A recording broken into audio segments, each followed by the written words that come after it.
and I will be your host for today. On behalf of CPPR, Kochi, and the U.S. Consulate General in Chennai, I would like to extend a very warm welcome to each and every one of you to this international conference on Indo-U.S. relations, change, continuity, and transformation. Center for Public Policy Research, CPPR, is an independent think tank based out of Kochi in the Indian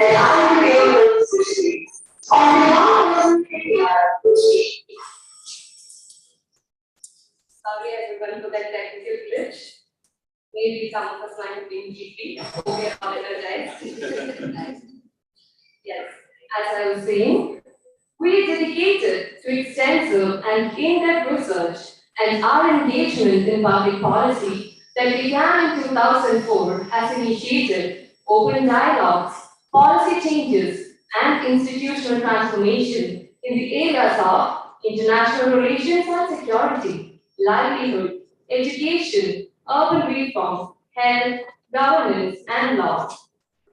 India-US relations has developed into a global strategic partnership based on shared democratic values, increasing convergence of interests on bilateral, regional, multilateral, and global issues. Vibrant people-to-people interactions and support across the political spectrum in both countries nurture the growing bilateral relationship. CPPR, in collaboration with the U.S. Consulate General in Chennai, is undertaking a project to study India-U.S. relations, change, continuity, and transformation, with a special focus on 4 areas of cooperation: U.S.-India trade relations, U.S.-India science and technology cooperation, Indo-Pacific strategy, and U.S. and India as partners in global climate initiatives. We have already organized 4 webinars, one on each topic, with experts from both America and India speaking, and this conference is the culmination of the discussions. India-US relations, change, continuity, and transformation is a 2-day conference organized by Center for Public Policy Research with support from the U.S. Consulate General in Chennai. This is a step to further foster and enhance the relationship of both the countries by exploring strategic partnership and focus areas that I was previously mentioning. So it is with utmost pleasure that I welcome the dignitaries to this inaugural function. Ambassador T.B. Srinivasan, our advisor, CPPR, is the former ambassador and permanent representative of India to the United Nations. Ms. Judith Ravan, she is the Consul General, U.S. Consulate General in Chennai, India. Shri Sujit Kumar, Member of Parliament of India, Rajya Sabha. Mr. Michael Gilman, Deputy Director and Senior Associate for South Asia, Wilson Center, USA. Ms. Anne D. Shishadri, Public Affairs Officer, U.S. Consulate General in Chennai, India. And Dr. D. Dhanuraj, our Rule Chairman, CPPR. Ms. Judith Ravan and Shri Sujit Kumar will be gracing this occasion virtually. I request the dignitaries to kindly occupy the dais.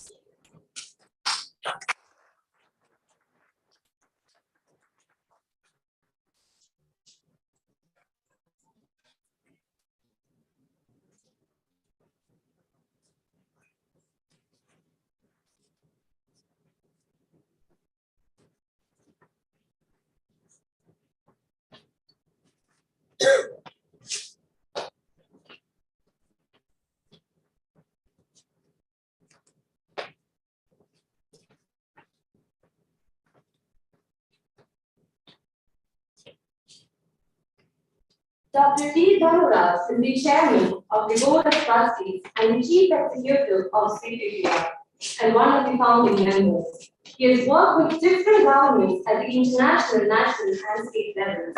He has worked with several international and national NGOs, corporate houses, development organizations, and educational institutions. He is a popular panelist on the primetime news of several regional news channels, and he writes extensively for news portals and magazines. I invite our beloved chairman, Dr. D. Dhanuraj, sir, to formally welcome the gathering. Welcome, sir.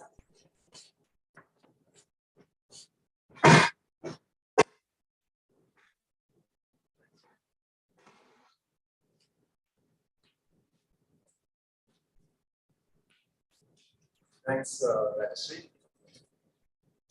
Ambassador T. Srinivasan, Ms. Judith Reddy, Mr. Chip Kumar, Mr. Michael Gilman, Ms. Sanchez Shafi, colleagues from the U.S. Consulate, and those who are joined from different parts of the world, advisors and senior fellows of CPDR, ladies and gentlemen, my dear friends, a very warm good morning, good afternoon, and good evening to all of you. Today, we are hosting an international conference on Indo-U.S. relations, change, continuity, and transformation, which we believe will pave the way for strengthening Indo-U.S. relations in times where the world is going through new threats and disruptions, which offers up new vistas of cooperation and partnership between the largest and biggest democracies of the world. One of the recent conferences by Mr. Narendra Modi reinforced the need of strengthening the relationship between the biggest and largest democracies by calling him. India and US are natural allies. Both the countries have played enormously and continue to play an important role in strengthening democratic values all over the world.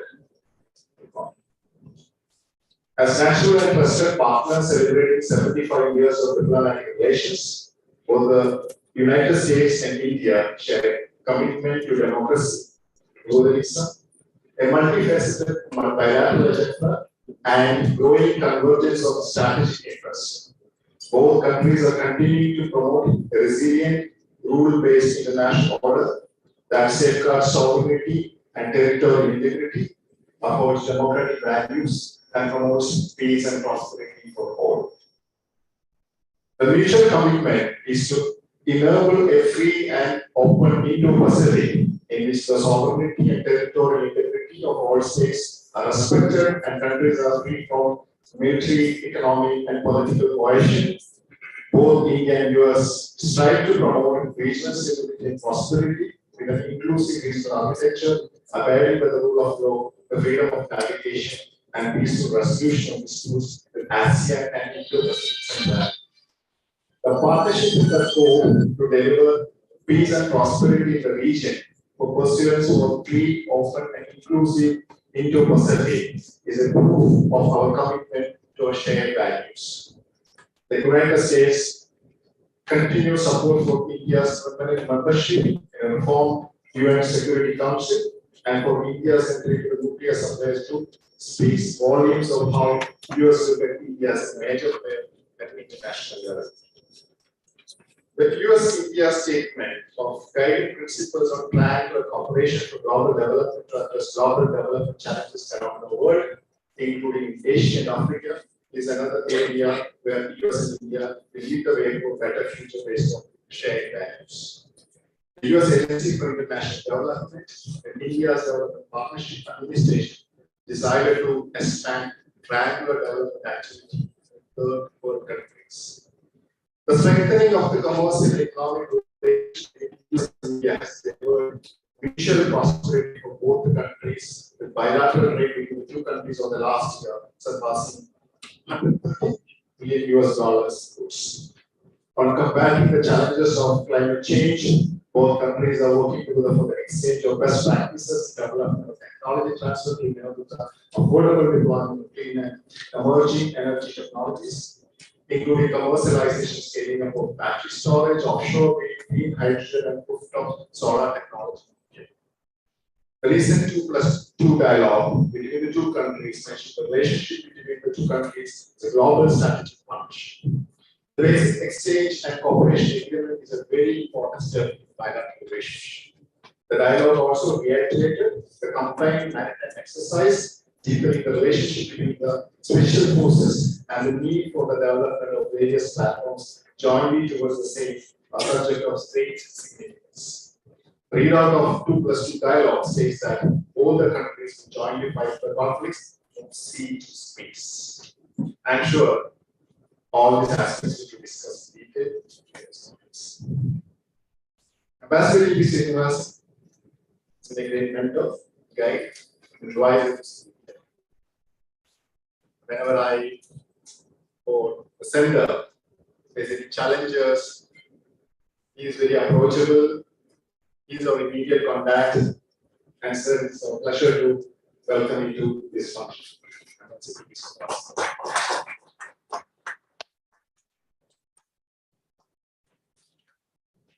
We are also joined by Judith Ray, Consul General at the U.S. Consul in Chennai. Judith visited CPPR a few days back, and there's been a wonderful exchange of ideas and also reflecting on growing bilateral relationship between the two countries. It's always a pleasure to work with the Consul General and the team at the U.S. Consul General Chennai. It's my pleasure to welcome Judith to this inaugural session.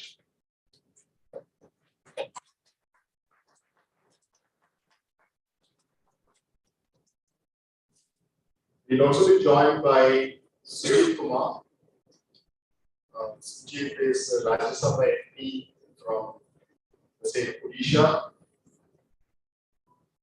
His areas of interest includes international relations, geopolitics, and the regional security architecture. He is a well-wisher of CPPR for many years. We interacted with him on various occasions, and he is here to share his experience and expertise in this conference on the subjects that we are dealing with in the next 2 days. Welcome, Sujit, to this conference. We are joined by Michael Gilman, the Deputy Director and Senior Associate for South Asia, Wilson Center, USA. He accepted the invitation. It was not such a, it was a short notice from our side. And it all is, busy from his busy schedule, he took time to arrive in Kochi to interact with all of us. It's my pleasure to welcome Mr. Michael to the land.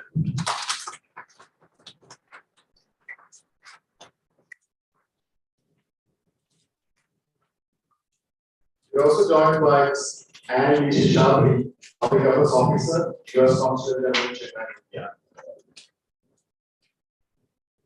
CPP has been working with the U.S. Consulate team for the last 10 years, and especially the last 1.5 years, during the COVID and after the COVID, we had various occasions to meet and discuss various topics of relevance, and Anne has been always supportive and helping us to organize events. And it's a pleasure to welcome you to this inaugural.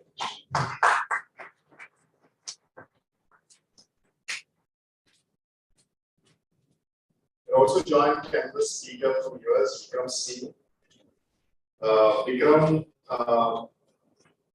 is Senior Advisor to Asia Program at USIP.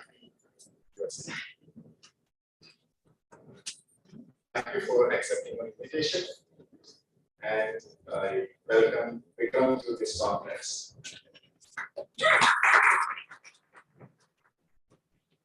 We're also joined by Dustin Pickle tomorrow.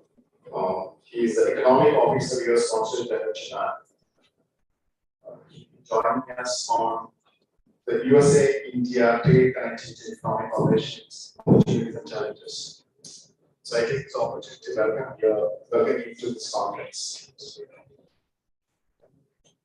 We are going to listen to 16 speakers in the next 24 hours.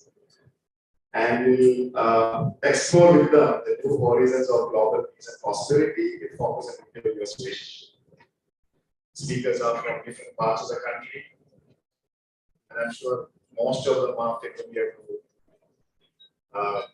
participants here, as they have proven their credentials and keep writing and reflecting on these topics for such a long time.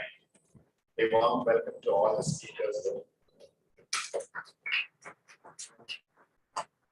think it's my personal responsibility, also privilege to welcome Dr. G. Gopal, formerly the Vice Chancellor of Kerala University. Also joined by Dr. T. Ward from Macquarie University. This program is in Kochi, so definitely I join you all to share thoughts. Welcome, sir. I also welcome all those joined from across the globe to this exciting and informative conference. I welcome all the participants and delegates. I also welcome friends from media. Before I conclude, I thought of sharing what President Biden said at the virtual peace summit to start this 2+2 dialogue last week. As two vibrant democracies, we take the same concerns about the global challenges we face, from COVID-19, advancing health security, and the climate crisis, and we share a strong and growing major defense partnership. At the root of our partnership is a deep connection between our people, ties of families, of friendship, and of shared values. I'm sure this conference adheres to the values shared by two democracies, and that we close by wishing you a delightful and stimulating conference and a pleasant stay in Kochi. Thanks so much.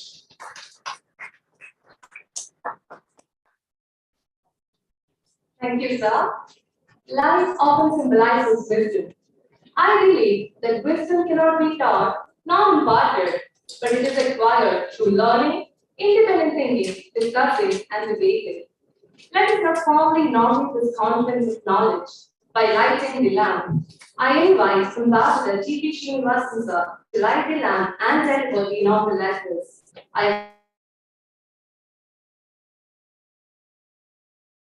Kumar sir and Dr. Kiran Raj to kindly join the lamp lighting ceremony.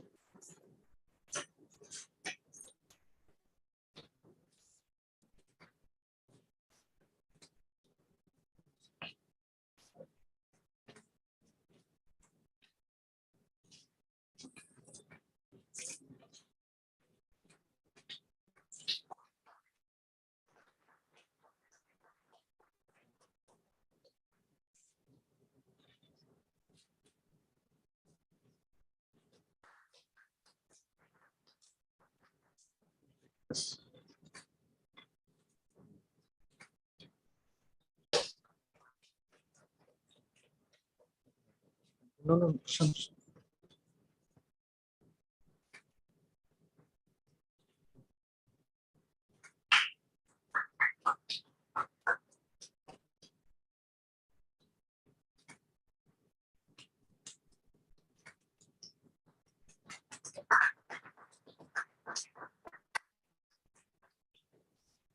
I request Ambassador T.P. Srinivasan sir to deliver the inaugural letters.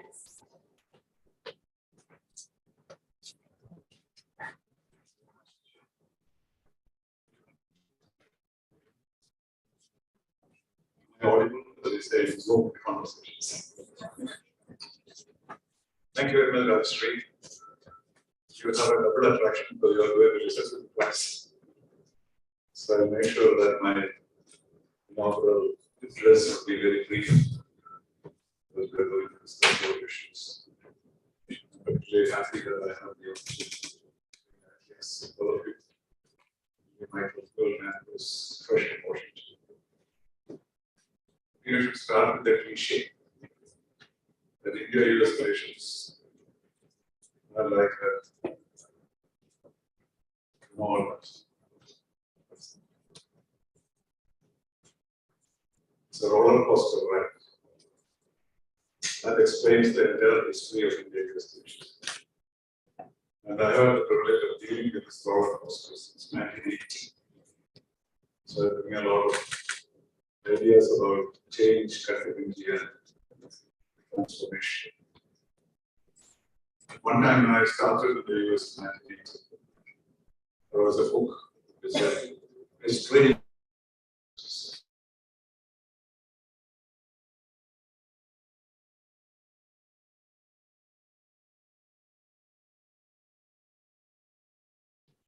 engaged democracy.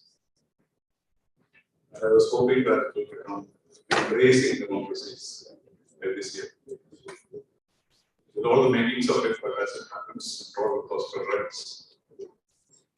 Today, we see the change, which is slightly problematic, and we are running some kind of cloud.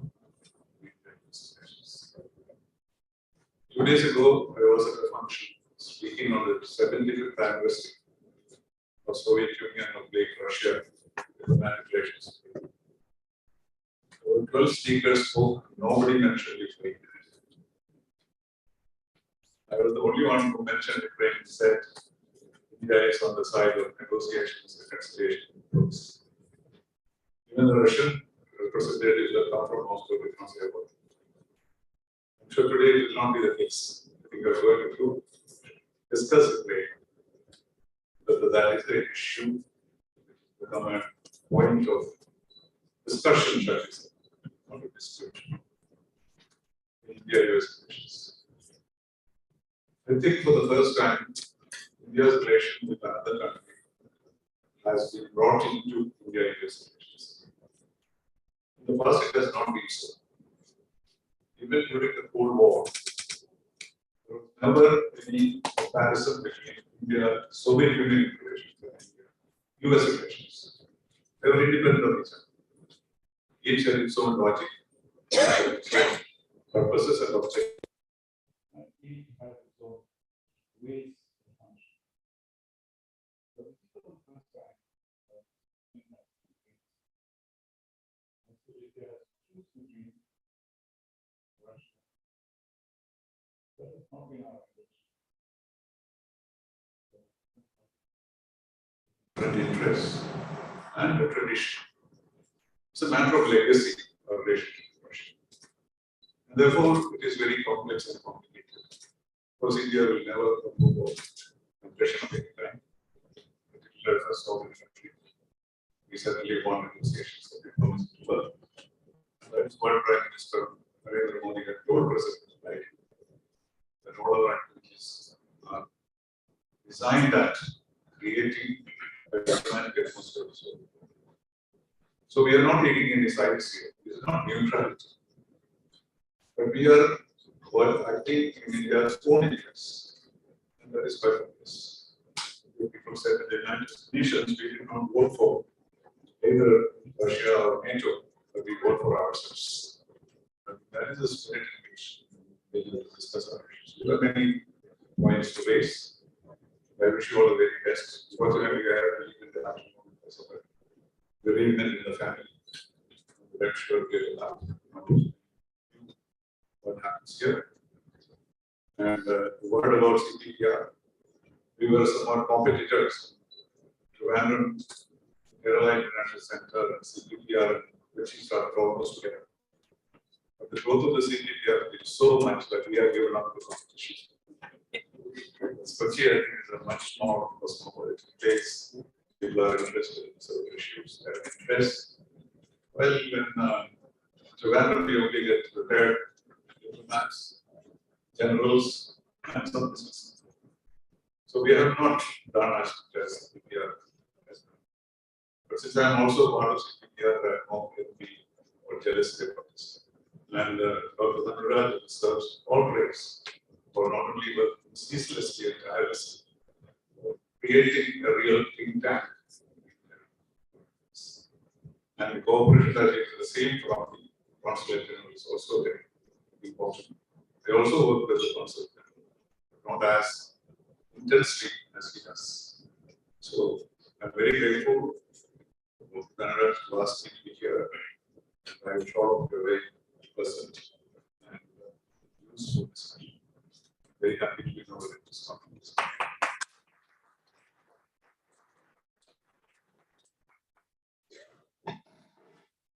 Thank you. We are fortunate to have Ms. Judith Gilman, Consul General, U.S. Consulate General, virtually providing the opening remarks. She previously served as the Public Affairs Counselor at the U.S. Embassy in Lima, Peru, from 2017 to 2020. From 2015 to 2017, she worked in Washington, D.C. as the International Relations Officer General in the Office of the Haiti Special Coordinator. Prior to that, from 2013 to 2015, she served as a Deputy Cultural Affairs Officer and then Country Cultural Affairs Officer at the U.S. Embassy in Islamabad, Pakistan, where she handled oversight of the largest U.S. government exchange program worldwide. I invite Ms. Judith Dragon to deliver the opening remarks. Welcome.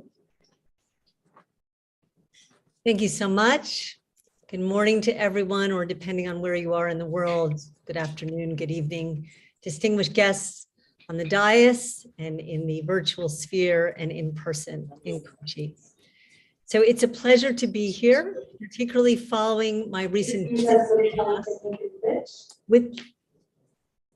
with the consulate team, where we met with you, CPPR advisors, and many others in Tiruvananthapuram and Kochi during our week there. Ma'am, you're not, you're mute. Interesting. So I am. You are on mute. Aravind, the CG's mic is active because we are hearing on the virtual. Yeah, we can hear it. Perfectly hear it. Can you hear me now?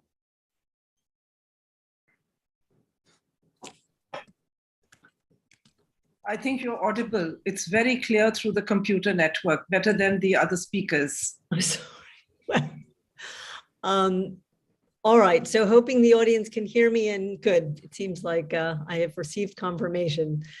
So I just said that myself with the team from U.S. Consulate General Chennai, we were just in Tiruvananthapuram and Kochi for a week, and it's great now to be back virtually. I look forward to building on that visit in a more comprehensive way, and Kerala is a very diverse state and very hospitable, and we all benefited from that. So first and foremost, I extend my thanks to the Center for Public Policy, CPPR. This conference timing is perfect. It comes, as we've just heard from Dr. Dhanuraj and others, in the immediate aftermath of the fourth 2+2 ministerial dialogue between the United States and India. On April 11th, Secretary of State Antony Blinken and Secretary of Defense Lloyd Austin III welcomed Minister of Defense Rajnath Singh and Minister of External Affairs Dr. S. Jaishankar to Washington, D.C.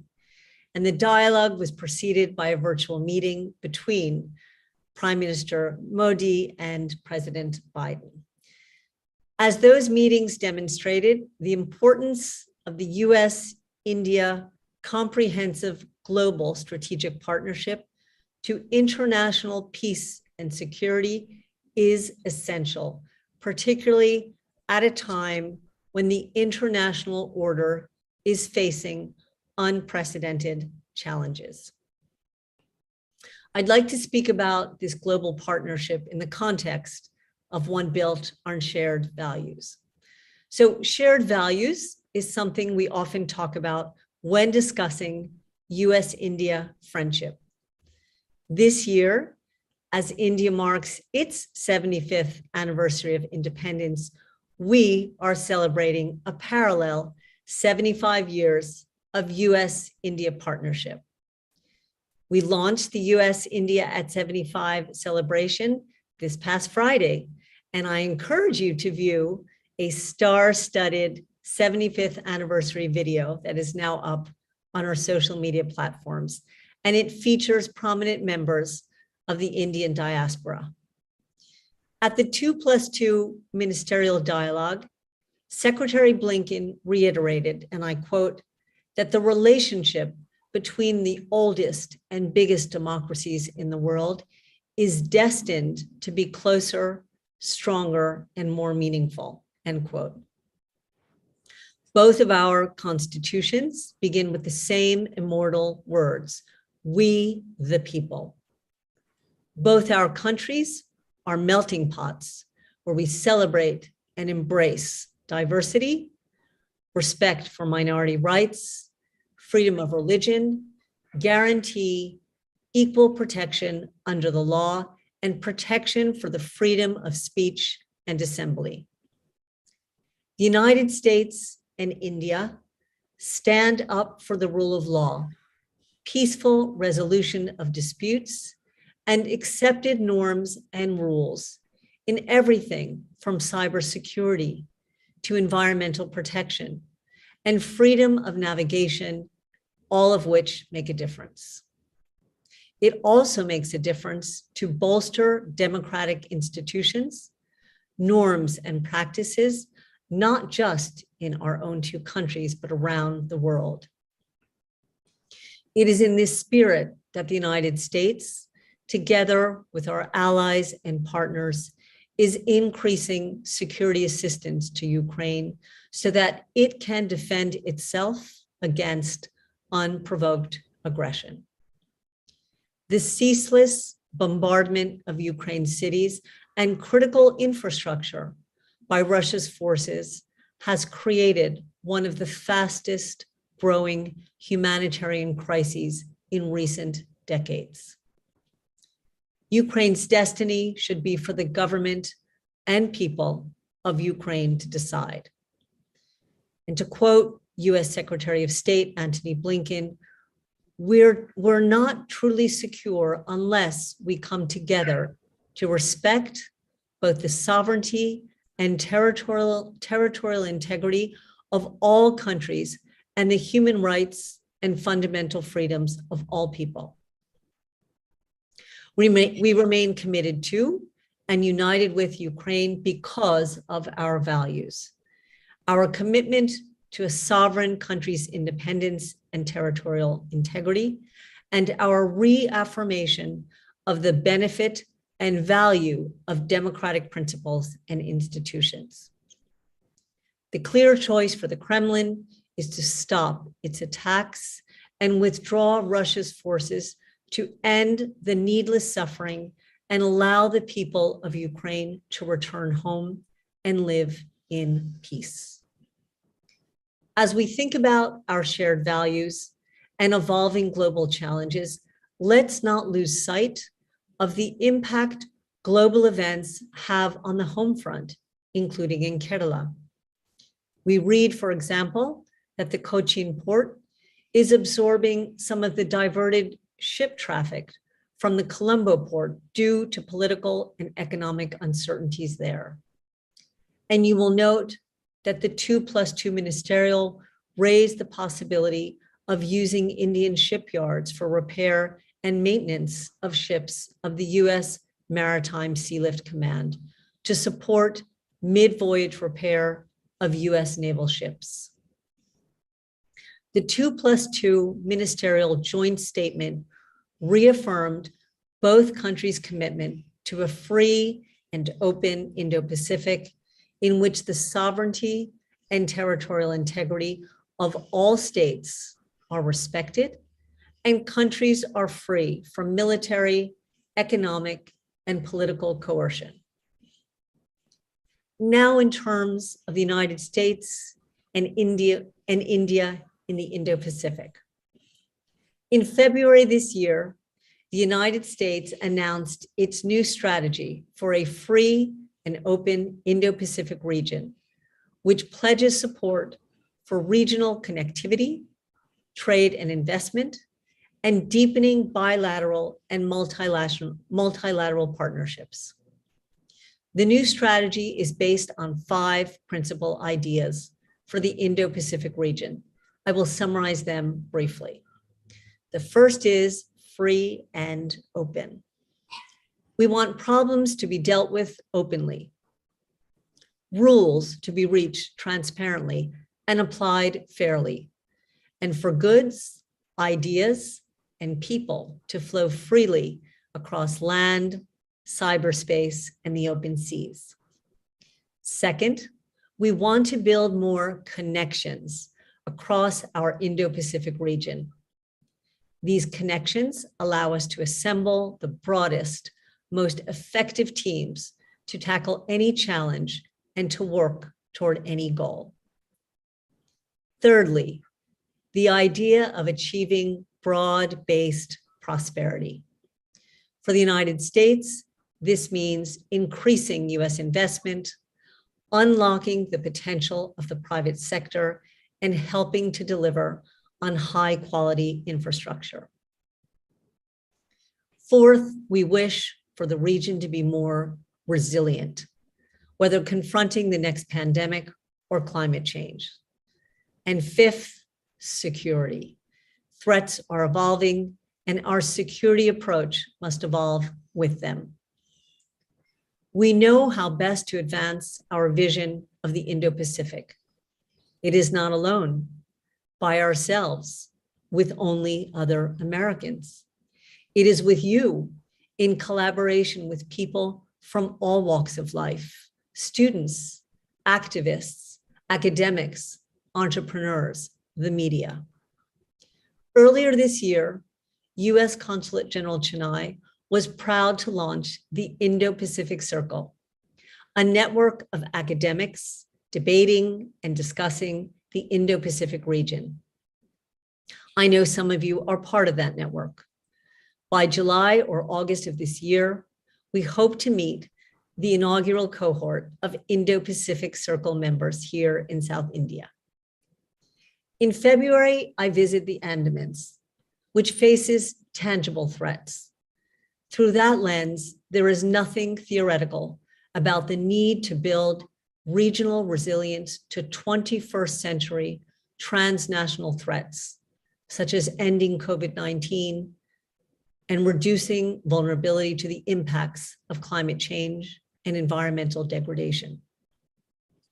From the consulate perspective, be assured that we celebrate the valuable role South India plays in the subcontinent. Our consulate team is actively engaged on many of the bilateral issues discussed at the 2+2. From the high number of US companies and presence of the Indian Space Research Organization in Bengaluru, to the growing role Tamil Nadu plays in absorbing Taiwan's supply chain diversification of advanced manufacturing, the issues reflect important areas of partnership and potential in the bilateral relationship. And in Kerala, for example, we have active public programs to support resilience to disaster management, ocean health, and protection of your valuable ecosystem.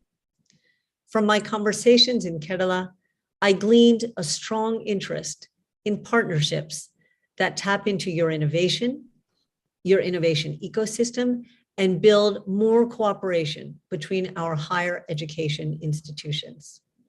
And our economic officer, as you heard, will join you later today to discuss climate change, clean energy, as well as trade and economic development. I thank the Center for Public Policy Research for convening this important gathering of the minds. And we are proud of our work with CPPR. May your conference and deliberations be successful and engaging over the next 2 days. US-India at 75 is an aspirational concept, focusing on our partnership in the present tense and imagining the impact our collaboration can have on the next 25 years. And I leave you with that thought.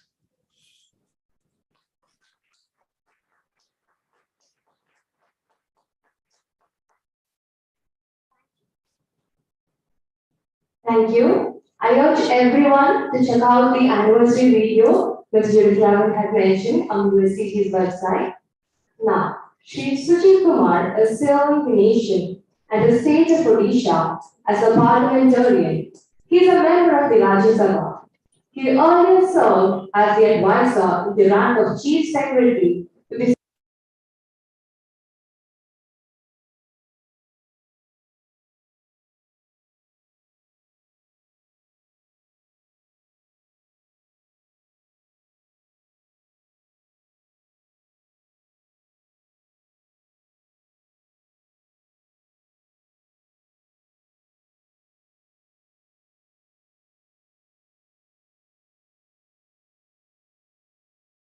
Shri Sujit Kumar to virtually address the gathering.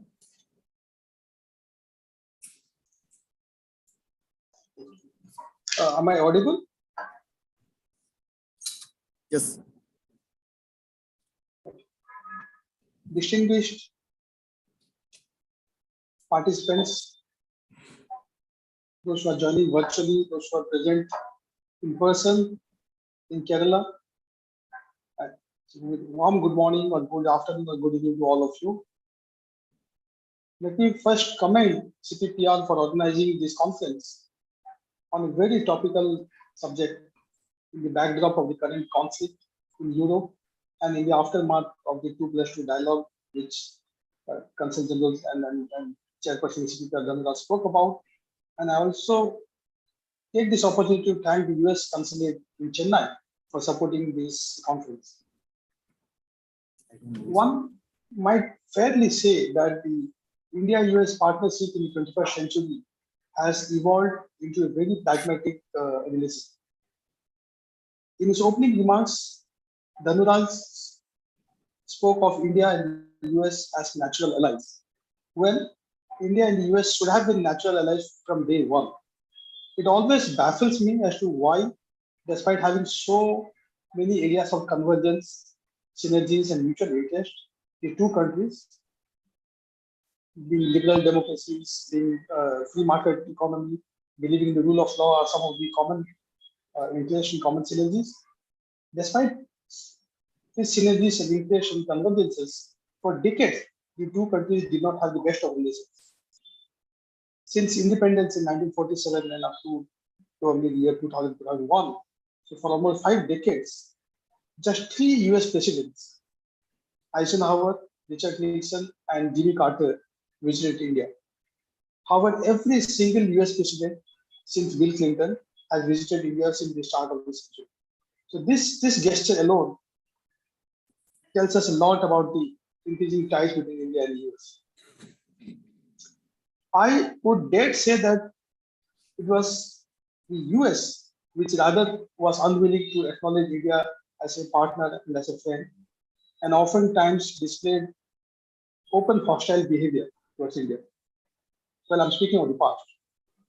And there are, of course, many reasons for this Cold War estrangement. Dating back to the Cold War, India always maintained a formal policy of non-alignment.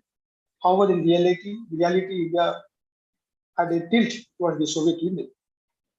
Again, I'm not going into the reasons for that tilt. 1971 Indo-Pakistan War, where the USSR supported India, and so on and so forth.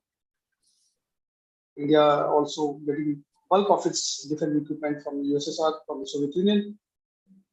So USSR earned India's support and sympathy more than the US. The US, meanwhile, was seen as a close ally of India's foe, Pakistan, which complicated the matter. However, it is heartening for all of us to note that in the recent years, India and the US have significantly improved their relationship. Starting the year 2000, the two countries have begun an active and constructive engagement with each other on a host of issues. There are many reasons for this again. One of the reasons which is of particular interest to me is the not so peaceful rise of China. The India-US relationship has expanded in every conceivable dimension: political, diplomatic, economic, military. May not be as allies, but certainly as fellow travelers on parallel journeys. In recognition of India's increasingly central role and ability to influence world affairs, and with a widely held assumption that a stronger and prosperous democratic India is good for the world, the US Congress and successive US administrations have acted to deepen and broaden America's engagement with New Delhi. Washington and New Delhi launched a strategic partnership in 2005, along with a framework for long-term strategic cooperation that now includes military exercise and significant defense trade. in concert with Japan, Australia, US and India, launched the Quad initiative, and the Biden administration has strongly embraced the Quad mechanism. Last year, 2021, the mutual efforts to address the COVID-19 pandemic have been at the forefront of the improved bilateral engagement. Today, Indian nationals account for a large proportion of foreign students on American campuses and American and foreign workers in the IT industry. India has an expanded trade relation with the US that is now reciprocal and fair. In 2019, the overall US-India bilateral trade in goods and services crossed $150 billion.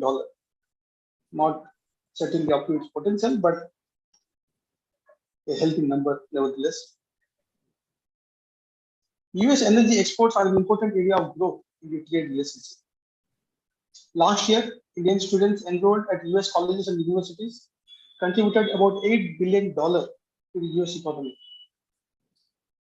And the total number of Indian students in the US has more than doubled over the last decade, from 81,000 in the year 2008 to a record high of over 200,000 in 2019. COVID pandemic has certainly brought the two nations closer. India and the US have seen the necessity to build resilient partnership in supply chain, in infrastructure, and cyber security, amongst others. The US and India cooperate closely at various multilateral organizations, including the UN, G20, ASEAN Regional Forum, IMF, World Bank, and WTO. The US was one of the first countries to welcome India when India became a non-permanent member of the UN Security Council in 2021, and also has time and again reiterated a reformed UN Security Council that includes India as a permanent member as well. India is an ASEAN dialogue partner and an observer to the Organization of American States. India is also a member of Indian Ocean Marine Association, at which the US is a dialogue partner. While the 2+2 serves as the premier dialogue mechanism between the two countries, there are more than 30 bilateral dialogues and working groups which span all aspects of human endeavor, from space and health cooperation to energy and high technology. These include the US-India Counterterrorism Joint Working Group, Cyber Dialogue, Energy Partnership, Civil Space Working Group, Trade Policy Forum, Defense Policy, and many more. Of all the problems or challenges rather that India faces today, terrorism occupies a great deal of attention in our national security framework. Both India and the US have a long tradition of democracy as the basic political norm, and terrorism does not fit into this democratic framework at all. Also, the two countries have a secular bent of mind, which opposes any form of religious extremism. Therefore, both the countries share similar political values and abhorrence to all kinds of terrorism.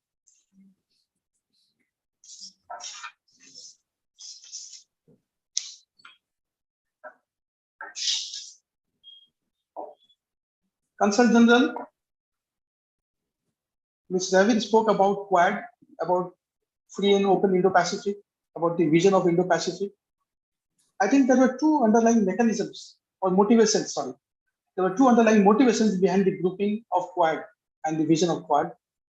The first was that the four countries, the US, Australia, Japan, and India, have a vested interest in upholding the rule of law and the international global order, including freedom of navigation and trade, promoting connectivity, economic development, and security in the region. The second was that the Quad members believed that China's rise, not so peaceful rise, I'll qualify that, and the reach of its BRI, Belt and Road Initiative, pose a threat to the region and to civilized nations. However, there are some divergence of opinion between the US and India when it comes to the vision of Quad. The problem for India is that even with the renewed wariness about China and the rebooting of the Quad, it has to weigh a number of long-standing and conflicting security, diplomatic, and economic calculations. India is uncomfortable with any conception of Quad as an anti-China alliance of democracies, as US President Joe Biden has put it. India supposedly jettisoned non-alignment after the end of Cold War, but it is still not willing to enter into any alliance with any country or group. India is certainly worried about the ugly behavior of a rising China, but also faces the reality that as of this year, China overtook the US to become its #1 trading partner. For India, Quad can maintain its broad agenda. Its recent summit highlighted cooperation on COVID-19 vaccine distribution, on climate change, on technology cooperation, on terrorism, on enhancing cybersecurity, building resilient supply chain, and so on, and is absolved of any immediate responsibility to step up and commit to an explicitly anti-China security framework. This goes well with India's outlook. It would like China contained, but does not want to be the one containing China.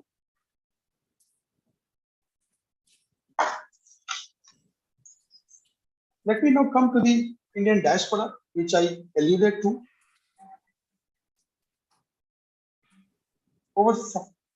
The population count of Asian Indians is close to 5 million in the US. This count makes Asian Indian as one of the fastest growing ethnic community in the US, while being the third largest immigrant after the Mexican and Chinese. A high percentage of the Indian immigrants are young, highly educated, and well established in science, technology, engineering, and maths. Indian students stand as the second largest international student groups enrolled in the US universities. And Indian diaspora is an effective public diplomacy tool, and it's widely acknowledged for its work ethos, for its discipline, for its non-interference and peaceful living with the local communities. These values, what Honorable CG spoke about, the shared values, ultimately contribute to identity creation, image projection, and image cultivation of Indians in the US, the soft power, which Professor Joseph Nye has often spoken about. Let me quickly talk about some of the challenges in the US-India strategic partnership. Sometimes the Indian policymakers are frustrated with the US over real or perceived shortfalls in technology transfers and investments, ever-mounting American trade and economic demands of India. Sometimes SAARC turns in its South Asia policy, and sometimes offer to mediate in the Kashmir dispute, all without sufficient consideration of New Delhi's sensibilities. Despite significant foundational agreements to enable greater US-India military cooperation, the US engages far more with other partners in the Southeast Asian region. For example, in 2017, the US Navy conducted 28 major exercises with the Japanese Navy, but only one with the Indian Navy. The US conducts more bilateral exercises with Singapore than with India, and Singapore is just a city based. While US strategy embraces Indo-Pacific alliances that contribute to a network security architecture capable of deterring aggression, and senior US commanders have called on networks like the Quad for counterbalancing and deterring coercion on unrestrained national ambitions, India has explicitly opposed the idea of a military dimension to its participation in a multilateral architecture.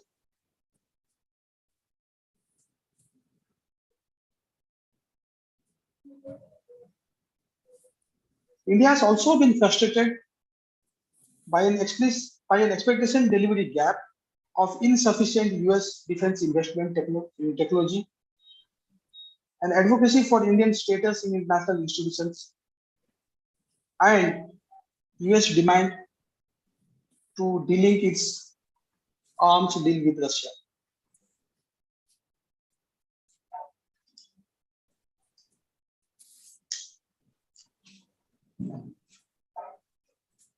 In addition to its capabilities, India's distinct geography, based on its vulnerabilities, westward focus, and continental orientation, contributes to threat perceptions and interests which diverge from that of the US. While the US presence and its new Indo-Pacific strategy concentrates on East Asia and South China Sea, India maintains a divergence in strategic mapping. Additionally, while the US worries more about Chinese threats to the maritime commons, India's internal security situation, as well as long borders with Pakistan and China, compels it to concentrate on continental and internal threats. Finally, due to sophisticated Chinese non-military encroachment in India's sphere of influence, whether it's cyberspace or the power grid, India has been contained and forced to play defense within its subcontinental geography rather than pursue extra regional influence, as expected of a net security provider. Despite its historical preeminence, shortfalls in economic leverage, diplomatic influence, and military power severely limit India's influence and power.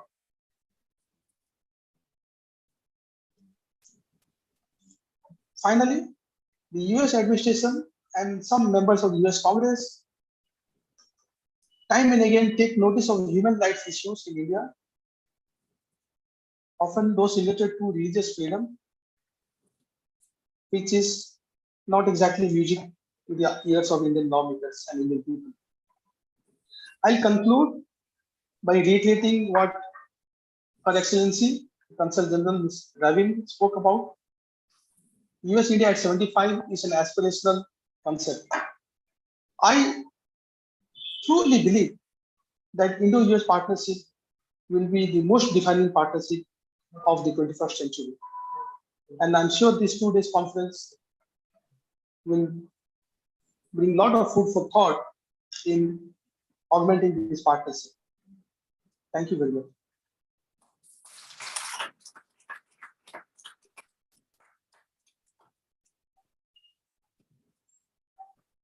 Thank you, sir.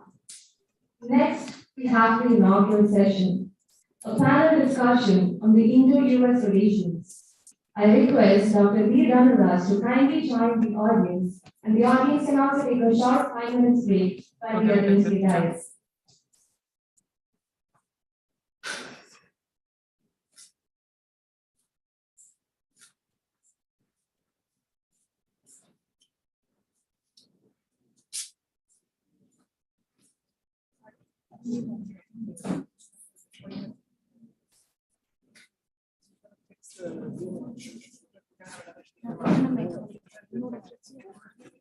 Prashant.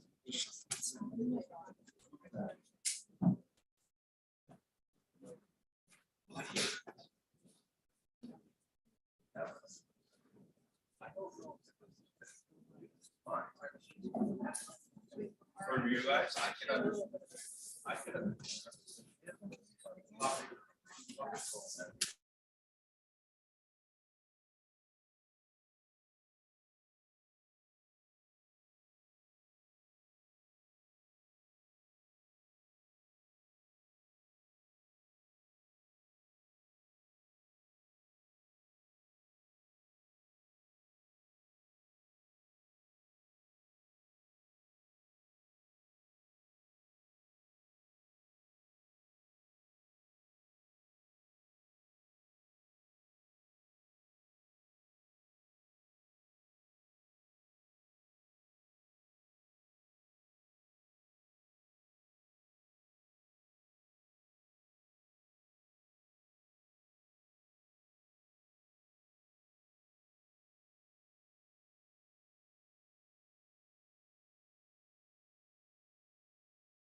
I'm going to show you the next section. So I left it out.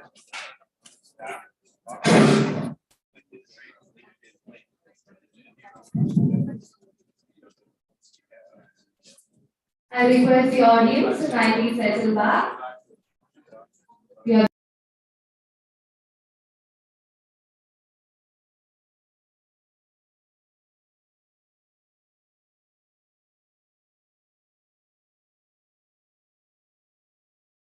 a truly remarkable panel of speakers. It is with great pleasure and excitement I'm introducing our panel. Panelist 1 is Mr. Michael Gilman. He is a senior associate with Southeast Asia at the Woodrow Wilson Center. His work mainly focuses on Pakistan, India, Afghanistan, and their bilateral relations with the U.S. He also contributes regular pieces to the Wall Street Journal's think tank blog. He has been interviewed by numerous major media outlets, including the New York Times, Washington Post, Wall Street Journal, Financial Times, Guardian, Christian Science Monitor, National Geographic, BBC, CNN, NPR, and The Voice of America. He has also produced a number of publications on South Asia. Welcome, Mr. Gilman. Our second panelist for the day is Ambassador C.P. Srinivasan. He is a former ambassador and permanent representative of India to the United Nations, Vienna, and governor for India, the International Atomic Energy Agency, Vienna.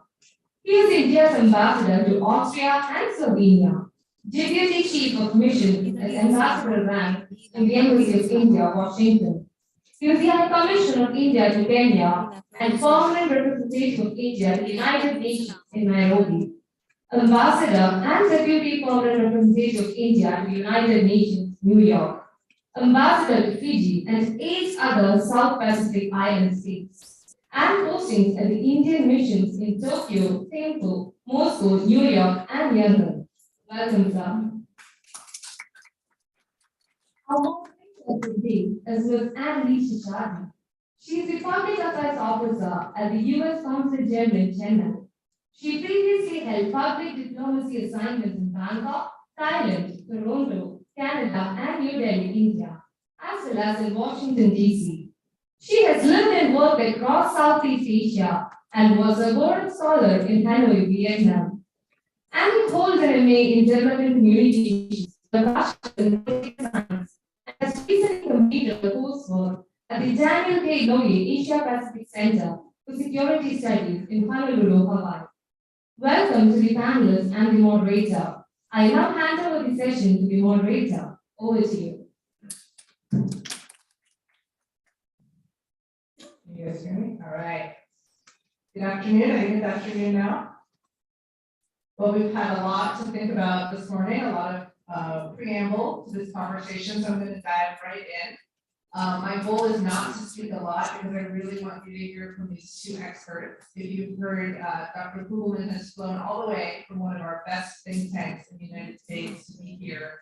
I think this is his only engagement in India here in Kochi, and he's going to fly all the way back. So please get your questions ready. We're going to talk, and then we're going to open it up to the audience. And then, of course, you need no more introduction, but Ambassador Srinivasan, and I really enjoy his podcast that he does. So you have to give a plug for that before we leave. Okay, so just to sum it up, I'll quote Secretary Blinken from the recent 2+2 ministerial. Actually, he was at Howard University when he said this. I don't know if you guys saw the event at Howard University talking about higher education cooperation between the U.S. and India. But Secretary Blinken said that the U.S.-India partnership is crucial for addressing the problems of the 21st century. We know we have many problems to solve. So I'll start with the most obvious one, which is Russia's unprovoked assault on Ukraine. And as Ambassador Srinivasan said, it's unique that a third country has come seemingly in between the U.S. and India in what is such a strong bilateral relationship.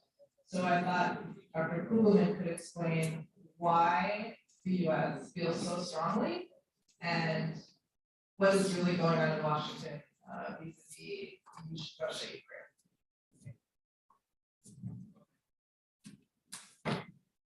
Am I audible? Now I am. Apparently I was still muted. Well, first of all, thank you very much to CPPR and the U.S. Consulate in Chennai for inviting me. It's really an honor to be here on this stage. Well, the 2+2 dialogue went very well, and it I think attested to the strength of the relationship. But certainly the Russia-Ukraine issue hung over the deliberations, and it was notable that the post 2+2 messaging, joint statement, and other statements that came after it didn't say too much about Russia. Right? There were a few references to interest in addressing humanitarian concerns and things like that. But not much else was said, and that suggests to me that the two sides agreed to disagree. Okay. Emphasize the positives. Of course, we know that India's position on this Russian invasion, for those of us that follow U.S.-India relations and Indian foreign policy, it should not come as a surprise, just because India has typically refrained from criticizing Russia for its aggression. But I would argue that this time around is particularly important. The issue of India's position on this Russian aggression for 3 reasons. One is that it's a particularly egregious aggression. That's the first thing. Secondly, the U.S.-India relationship has never been stronger, in my view. I think that means that the expectations that the U.S. side has on India are strong. And third, the U.S. government and like countries in the West have pitched this idea of needing to see the world take a stronger stand on Russia as something rooted in the issue of democracy. India, of course, being a democracy, we know that the issue of democracy is a big deal in the U.S.-India relationship, and in the Quad as well, for that matter. So my sense is that there's an understanding of Washington, maybe position. I just talked to you. But certainly that is not. Then CG. And in my sense, and I'll finish here. My sense of what we're going to see from U.S. officials in the coming weeks is trying to make a pitch to Indian interlocutors that Russia really is not a viable security partner for Russia. And we already heard some of these messages, some recent statements from U.S. officials in India. We're going to see arguments made. It's difficult for India to import arms to Russia, given that Russia will be cash-strapped, sanctioned, and so on. We've already heard the reference made to China would station a provocation along the border with India, that Russia would not be able to support India. So I think that's the argument that will be made. Even though the rhetoric is sharpened on the U.S. side to an extent, we've heard some officials talking about the need for India to allow this position. We've heard about references to their consequences for countries that don't refrain from engaging with Russia. But I think we just sort of set that aside and focus on this issue of the U.S. trying to make this argument. Over the long term, it's going to be increasingly difficult to work with Russia in these events. Whether that argument will be perceived well in India is, of course, a very different story. Dr. Srinath, and then maybe you have a different view, or maybe not. Thank you very much, Michael.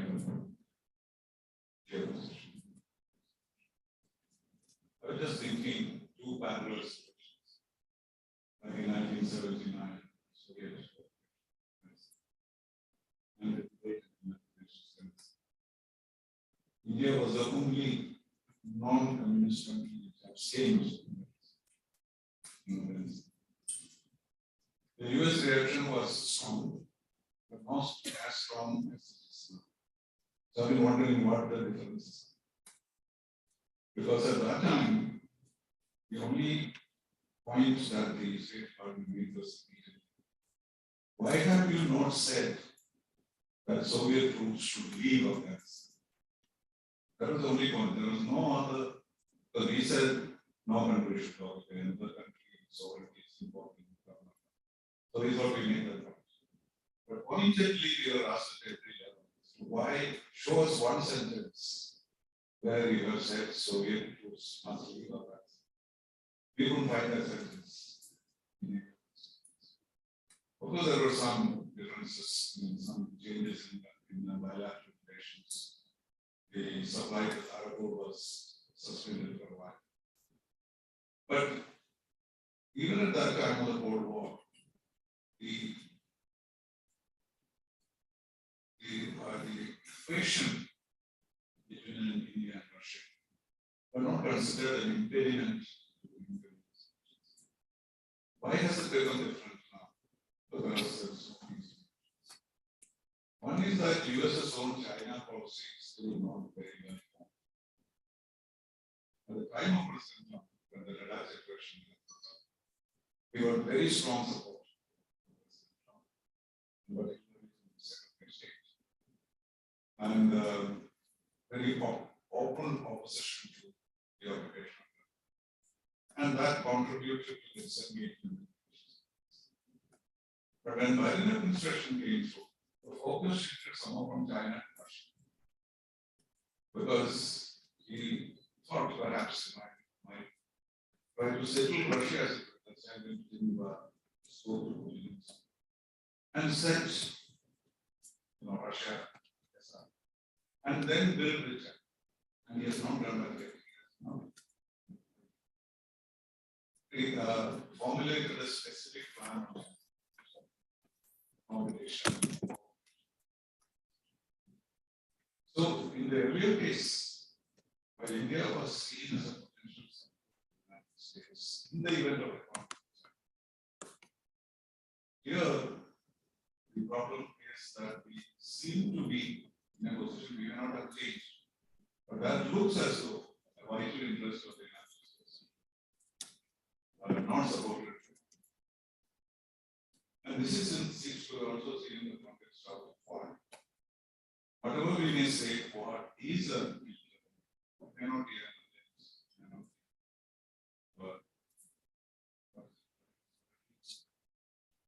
but the war members, all the war of them, except India, all with the same position. So it looked a little bit strange that India is a partner. India is doing something which is different. Here again, the complexity is that we see the Indo-Pacific in our role there as a matter between China and the Pacific is not wrong. So we did not think it's contradictory for us to support Russia, even when we are in the conflict.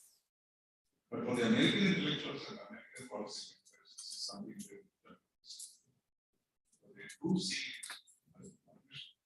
And so that partnership, we should be equally supportive of the This is very understandable.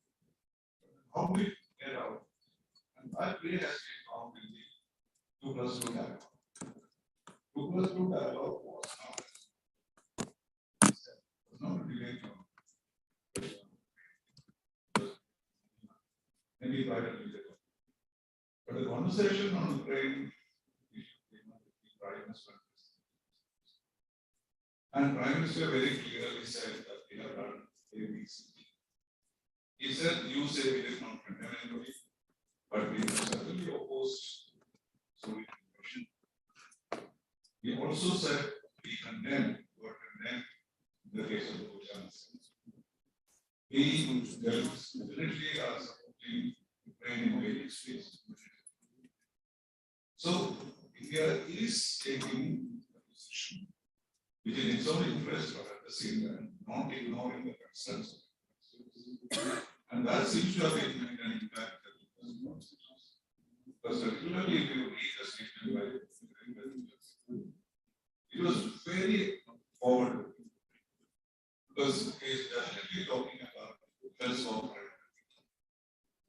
we signed several fundamental agreements on defense. From announcing the back to that. So there is nothing that I think is defense cooperation. and he wants to take it. You mentioned Harvard University. Somebody asked this question, which I have not heard before. 17 years of strategic cooperation between India and the US. How is it that the US has not replaced Russia as the main supplier? Nobody answered that question. There are many factors. We did not go to the Russians for arms or other support. Also, at that time, it was advantageous was to get supplies in exchange of our consumer goods, which no other country does. The Western world has no interest in India's consumer goods. So what we had with the Russians was a kind of what after arrangements, under which we got the largest number of infrastructure projects, IITs, so many things are available in India. And that I think the US understood it, and there was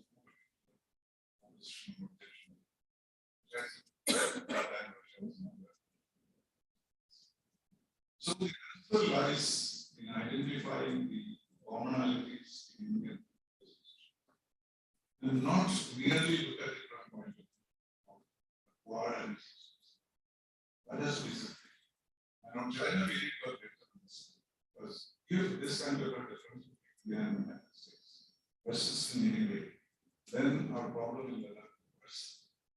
Because the US position is instrumentally helpful position there. So our concern is fundamentally China. And Russia-China cooperation is creating another problem. So in that context, you cannot really China, but you have some kind of leverage with Russia. So as friends, we need to understand each other's position. We are very much involved. We will build on this relationship.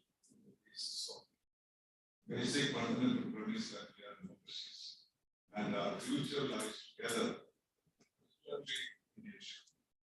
That will see us through. And the science of that very clear. Thank you. So you talked about URC and Quad, and we'll get to that in a minute, but we'll do one more follow-up question on Russia, and then we can move on. As Dr. Gilman said, but what are the possibilities for India to play a role? We are not in favor of mediating roles in any bilateral problems, because we had a provision of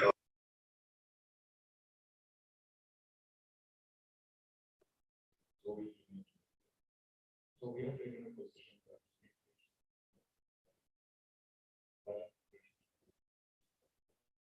but I tell you the reason.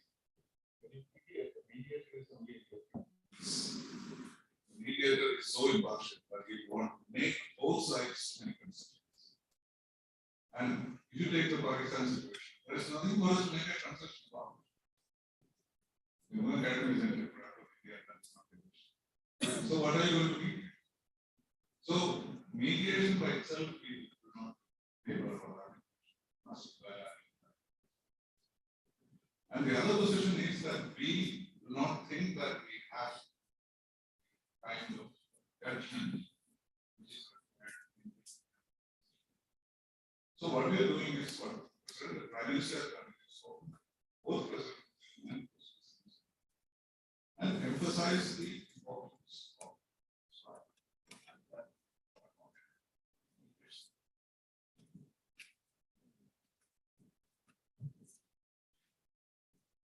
I could very briefly respond. I myself was taking a bit of a different position. I have suggested that India could perhaps be a successful mediator in the sense that it has a special relationship with Russia and it has a very good relationship with Ukraine. And if you look at the other countries that have sought to project themselves as mediators, France, Turkey, several others, they don't have those things.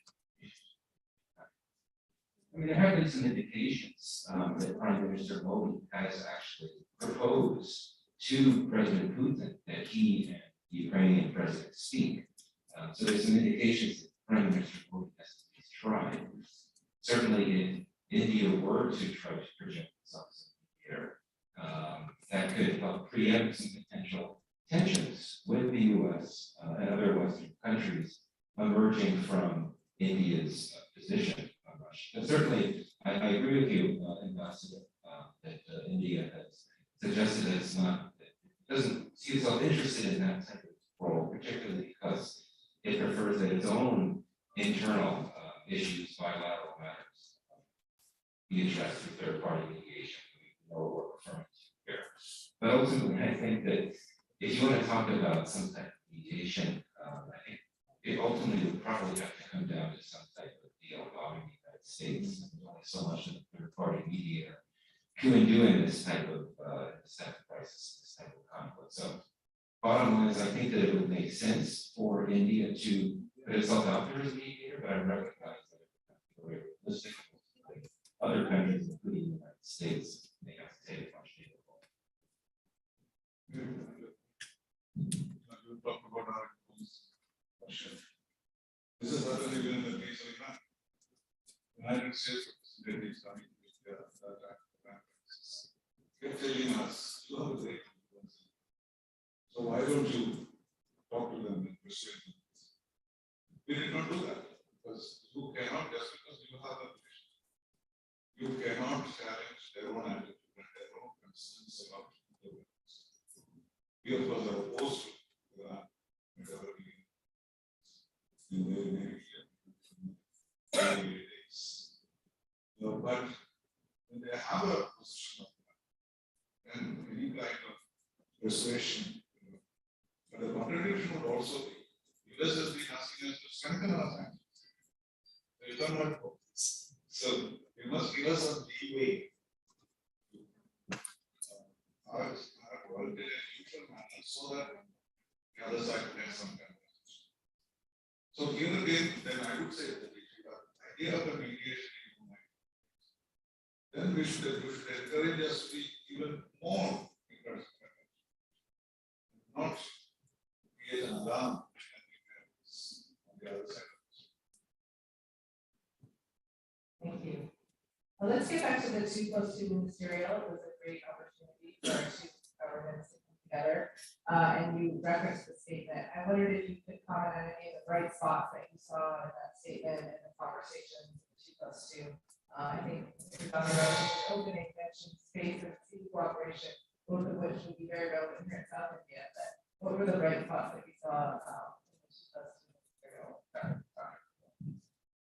Clearly it went very well, I think, and among other things, it accentuates just how far the U.S.-India relationship has come, right? Because the U.S. does not have any of these regular ministerial level dialogues or other dialogue.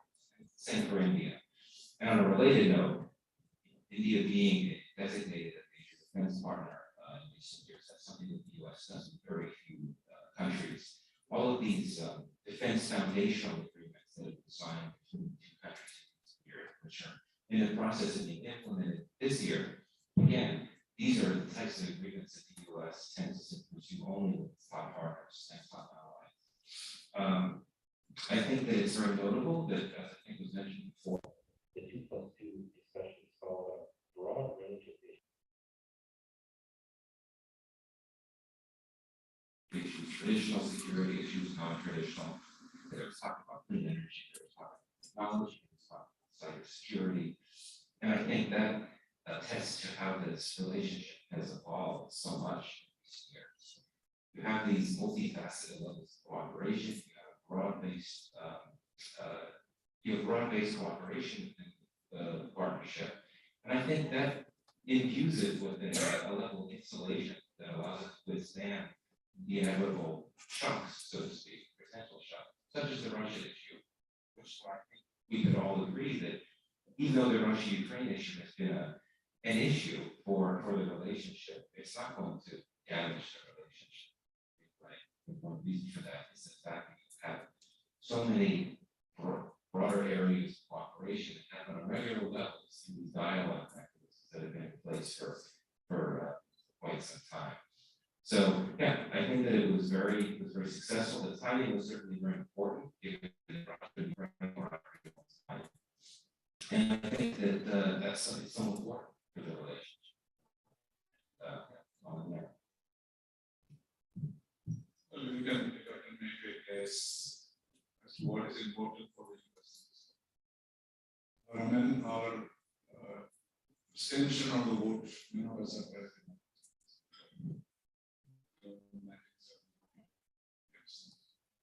But what surprised them, in my view, is the fact that we appear to be bursting sanctions. This is what seems to have occurred. Because our vote did not really matter. Because instead of fighting a war, NATO is fighting a sanctions war. In the history of the world, there has never been such sweeping sanctions in lieu of war. So when we started buying oil for our own reasons, the United States saw it as a friend, actually engaging against the sanctions war. This is really, in my view, that is what got done. Because we are banking so much on sanctions that if any country tries to deliberately or otherwise go against those sanctions, that are the United States. And this has been, in a way, tackled at first.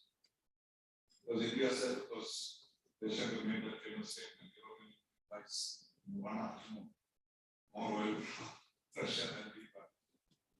3 months. But there is an understanding, which you can see in the subsequent statements, that India has said that yes, we need this oil and we are doing that. We are not going to go overboard by oil. Already there has been a kind of understanding. How it translates policy. And also India has said that we have a responsibility in balancing the economic situation in our own interest. So 2 things. One is security in the sense of not standing in the way of the country. Secondly, gas and food. So now gas, let's go to the beach. Plus, rain is not available. So we have to fill in a gap. Like at the time of COVID, we had to fill in a gap. So in the time, it is essential because there is a crisis possible in our oil situation. So what was very so there are signs of a solution of these differences. India is saying that we are not allowed to exploit the situation. We are doing it for the sake of maintaining certain balance internationally. And also, we will not really stand in the way of the sanctions, fighting Russia.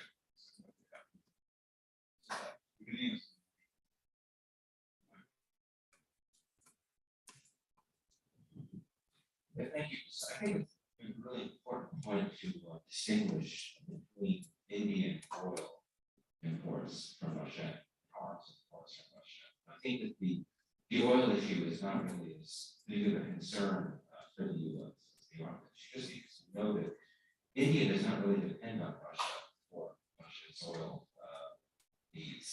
And it was essentially, as I understand, a very small portion. It was an economic decision, as I understand it, to push for this decision on oil. Now, India depends on the Middle East and increasingly the United States for significant shares of its oil imports. And I think that if the U.S. were in a position to offer oil at a sufficient quality or value to what Russia has been able to offer, then you could have an achievement there.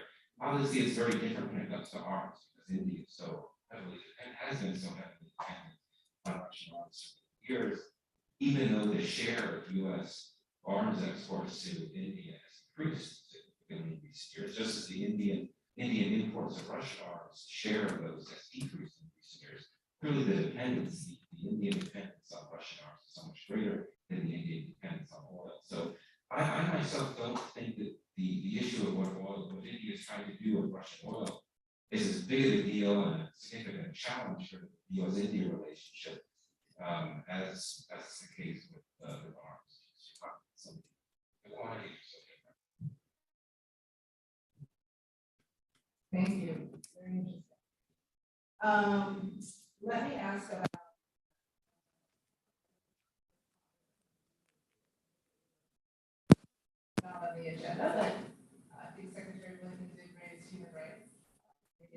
And there was some surprise and consternation about that, which I think for U.S. diplomats, that's pretty standard fare for us. We have a rights report, we talk about human rights.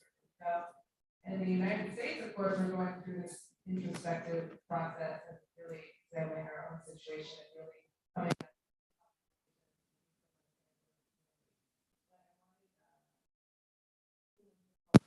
To the Indian audience, why do you think the U.S. is coming up with, why are we talking about human rights in India? What's the context? And why do you think that the reaction was? No, certainly this is not the first time this has happened. And for reasons of congressional authorization and other factors, certain reports that are always coming out, the State Department comes out with an annual report on human rights around the world.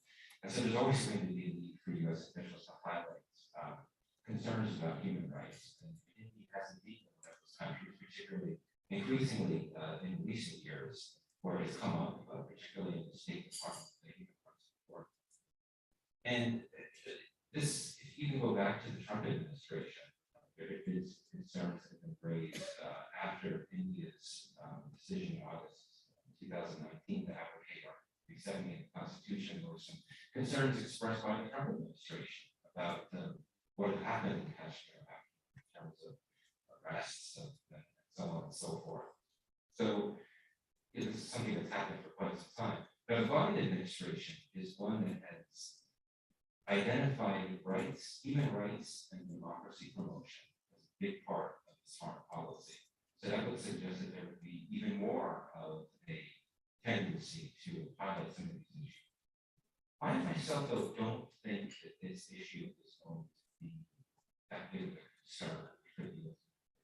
My sense is, yes, there have been some statements made by senior U.S. officials, including Secretary of State recently after the +2. And also, Secretary Clinton was here in India some months ago. He brought some attention to this issue.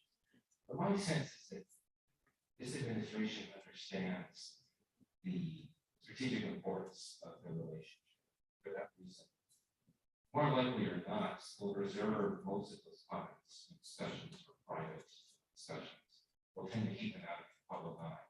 But certainly, I will say that there's a perception in Washington.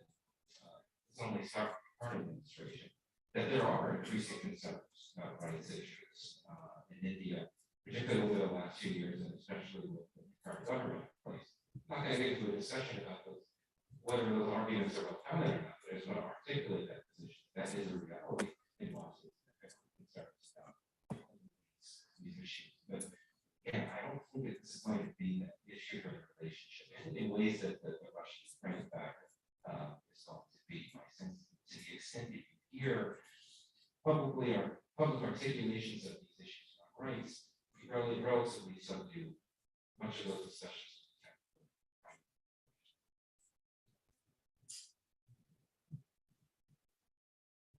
As you said, we were very surprised by this statement by Secretary. It seemed to be out of place. Why I say this? Because we know that operational requirement is put on human rights. And it's more or less a formality and the kind of routine for them to raise it. It's not new. But every time a new democratic administration comes, concern is always there. Even the election of Kamala Harris as vice president was not celebrated as such because of the statement she had made. So this has been a problem with democratic administrations, which was all the time about human rights. Well, they know it's a democratic. They have to courts here, available, and I don't know whether you know, but I remember say famous every year, from year to year, we used to present seeking 10% cut in the U.S. assistance to India on issue of human rights. And at that time, there was no U.S. assistance to India. And he wanted 10% cut. So I asked him many times, which 10% do you want to cut? But it was a huge issue. Every year we had to fight this, lobby, and finally we deviation, if it proves something, or the fifth or sixth time. And this has come basically out of the Pakistan lobby. Whether some very senior US diplomat told me, you chaps cancel each other. Pakistan pays all these lobbies, you also go and pay lobbies. And then we are caught in the middle. If you chaps stop this, we'll also stop. So it is not an issue. But what was new in the because I've been reading these things. He mentioned the government. This has never happened. Because he said violations by the government, senior officials, and politicians. And this process of pricing. And that is why Jaishankar was told to say that we are also concerned with violations of rights in the United States. And he surprised me by saying, particularly against Indian community. So they pay each other in the same point. I don't think that would affect them. It's not really to pay in Russia. We have time for one more question, or should we open up to the audience? Why don't we open it up? Let's come back to my questions later. We have so much more to cover. So you guys raise your hand, and when I call on you, just give your name and your information, and one question each.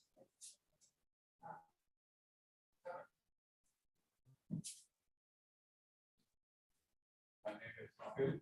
I'm the National President of the Indo-Pacific Circle.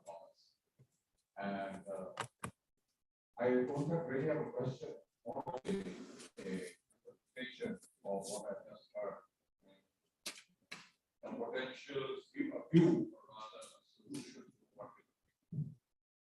The Ukraine and Russian problem is one of existence of the system on which Russia exists, more than anything else. And I think India is a country that can least influence Russia on its own existence. One.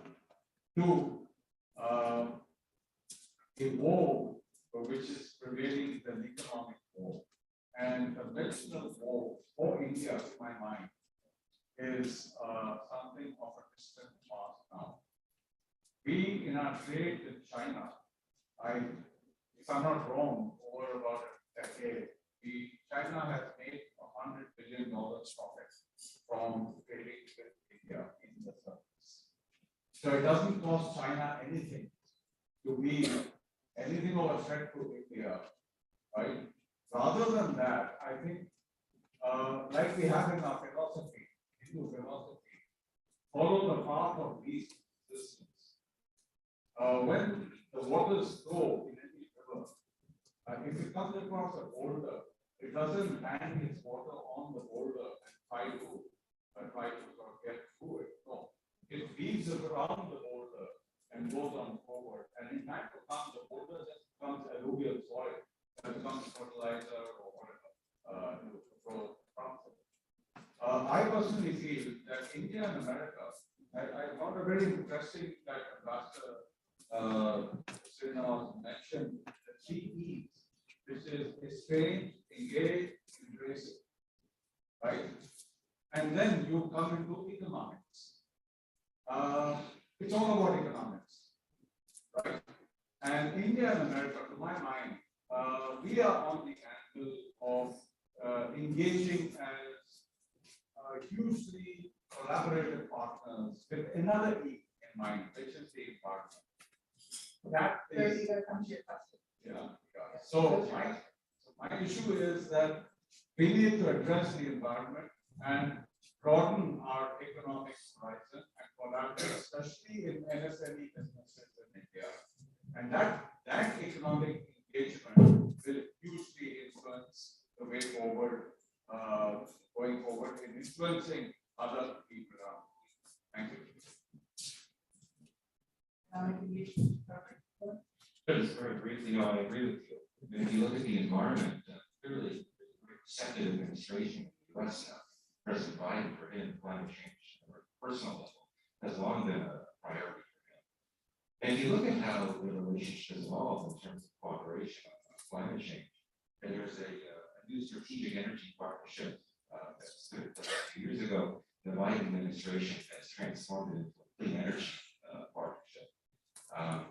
The Defense Finance Corporation, one of the U.S. government agencies affiliated with the Indo-Pacific policy.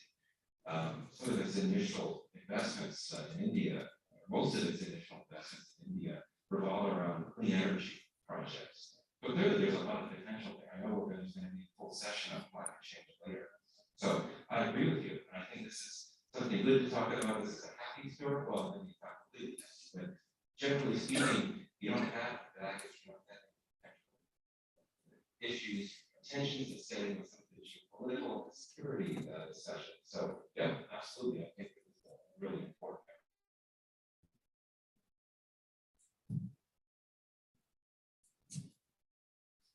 No, on environment, yes, we can do many things. Since 1992, we have had very many decisions, consensus decisions, a lot of hope. And every 5 to 6 years, they change the package again. So we have the Rio package, and we have the Kyoto package, then we have the LCD package, and then it becomes Copenhagen package. Now we have something new.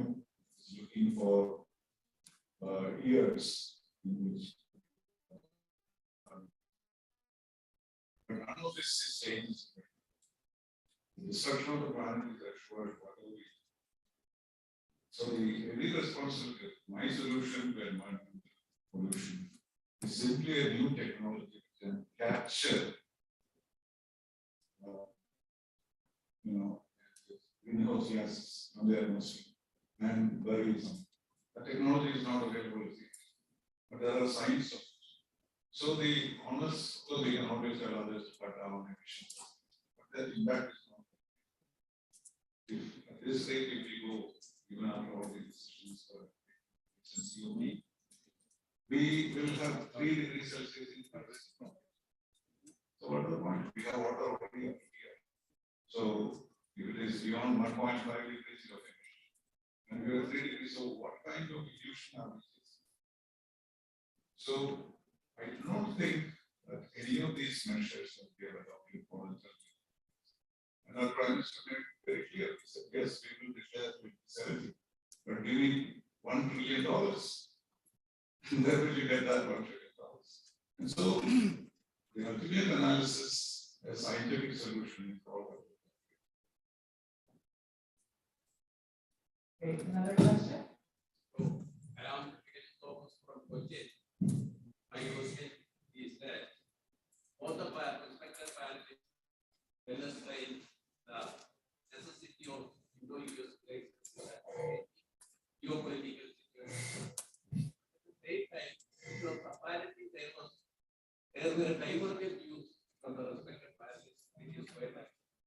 So my question is that whether it's a question of human rights or sanctions, economic sanctions, or the transfer of technology, why there is so much dichotomy or difference in the statements of policy announcements of the U.S. diplomats, why they are playing this characteristic policy or a quote-unquote diplomacy, and what message I will give you the civil society in India. It is either said for harmonious or better relations between U.S. and India for strengthening our democratic institutions. For example, we all know about the CAXA. At the 2+2 dialogue recently, there was some statement to the effect that the CAXA was not strictly enforced in the case of India. And at the same time, there were some statements at the same time, the economic sanctions or the sanctions were, as rightly pointed out by the respected ambassador, that was one of the area of politics for the trade relationship in the group. In short, why is that a dichotomy or difference is coming up from the diplomatic world of the US or the policy takers of the US? And even respected ambassador also highlighted the Trump administration stand towards or what will happen or China was entirely different as compared to the Biden administration. Why Why cannot they adopt a uniform policy decision on such matters?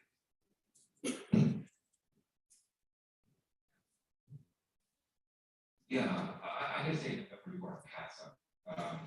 Right, I mean, this is the $500 million question. What will happen with that? I can't predict the future. I don't know. My sense is that eventually the U.S. government will provide a waiver to India, and it will not sanction India for its acquisition of the S-400 package from Russia. And if it did so, of course, it would have to make an argument that national security realities make a waiver necessary. And I imagine it would resort to the same type of reasoning that it would have resorted to well before this Russian invasion of Ukraine began.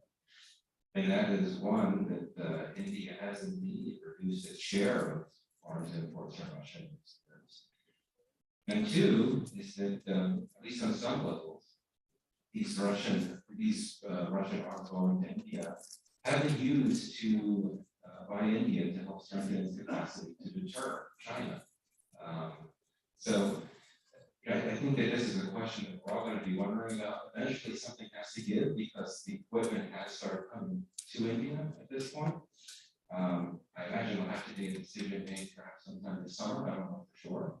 But my sense is that India will get the waiver for the reasons mentioned. But certainly, given the broader context of what's played out over the last few months, I think that's a decision a bit more complicated for the U.S. But I certainly hope that wise minds prevail and recognize the fact that India is a critical partner. And at the end of the day, despite everything that's happened in Ukraine,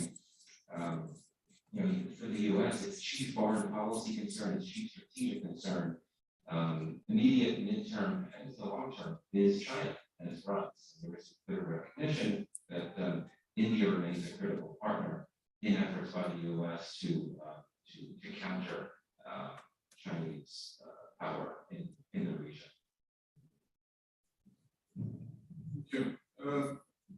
I have made an observation that the United States is too much obsessed with sanctions. I don't know whether you know it, that the United States today has sanctions against 70 countries. US has forgotten them, and the countries also forgotten. But they exist. And we saw it in the most drastic form in 1996. When the Glenn Amendment was imposed without any understanding of what Glenn Amendment was. I went and spoke to Senator Glenn about it at that time. He said, I'm astonished. I never meant any of these things. And first of all, he said, I did not think India will come in. I meant APRK. So he wrote all kinds of things into it. And the State Department, the Commerce Department, started implementing such a stark form. I thought that India, all the 3 million Indians will be expelled from the country. That was the kind of extent of those sentiments. So the fact that we have a good relationship did not affect US decision. Because President Clinton was very angry about the nuclear test. But he forgot everything else. And he said, nuclear test, he said, if you die, don't sign the CTBT by within 5 hours. He was flying to Europe. So he called us and said, by the time I land in Europe, if you sign the CTBT, there will be no problem. But if I land, I don't find the CTBT, I have not signed, then there will be sanctions. I did that. He signed that at the airport. You know what answer we gave? We could not contact Delhi in 5 hours. This is a trick that the US delegation in New York often makes. They say we can't get through Washington. So we are not ready for it. But ours is more reasonable, 5 hours to India. So, and it was blindly imposed. And what happened was, it affected US even more in many ways. So what happened was, several senators, Senator Brownback, came in with an amendment against the president in the Senate, saying that we must reduce this sanctions. So there is this tendency of the United States to overdo sanctions. India does, we have done occasionally in South Africa, in the case of Namibia, in certain cases, we have imposed some sanctions. But we are always aware that these sanctions will have unintended consequences. In fact, in the UN Chapter, there's an Article 50, which says that whenever sanctions are imposed by the United Nations, you must give attention to unintended consequences of this. And the Security Council must meet to take action. So I was asked to chair the Security Council, we were on the Security Council, to consider Article 50. And nobody was willing to even visit it. And the biggest objection came from the United States. He said, we cannot, when we impose sanctions, we cannot think of unintended benefits, because then it will affect the seriousness of it. So this is really the problem, and therefore it was only natural for the United States to be, feel uncomfortable with anyone who changes pricing. And therefore, that whether it is democratic or Republican, there is no issue that has to be understood by us from the psychology of the United States policy.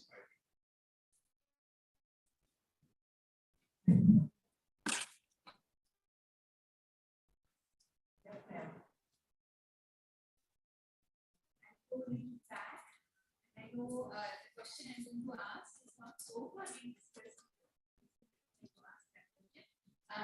Is the mic working? Am I on? Yeah. Does withdrawal of US from Afghanistan had any role in Russia deciding invasion of Ukraine? Thanks.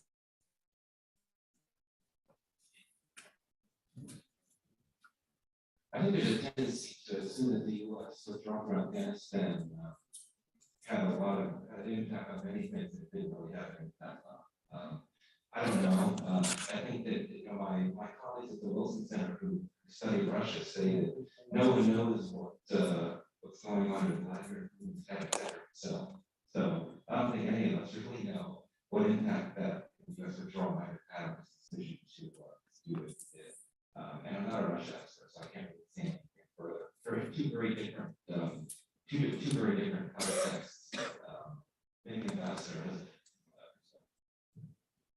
in the case of Afghanistan, there is a history of Russia being supportive of the movements within Afghanistan. So the Taliban was the creation. And at that time, there was and India was also combating those actions which are trying to undermine. But this time the situation changed. In the sense that the US was getting very serious. But we had extended support to Ukraine in 1790. This time we did not get any support. So there was a real shift.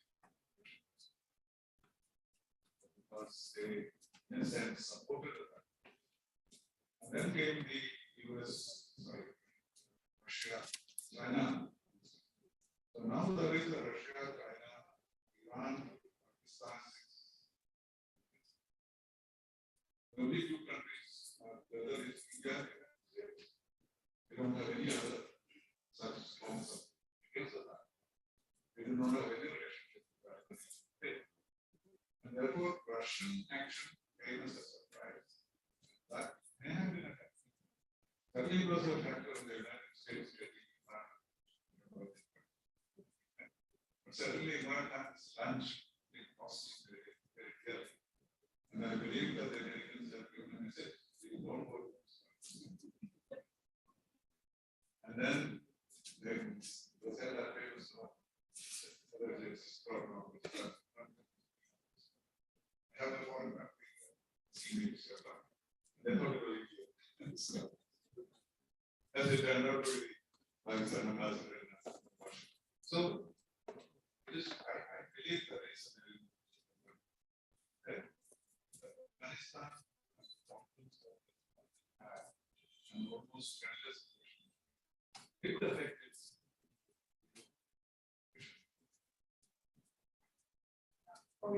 The next question, Dr. Gilman doesn't understand the Pakistan, so maybe we can have the Pakistan angle that was just raised.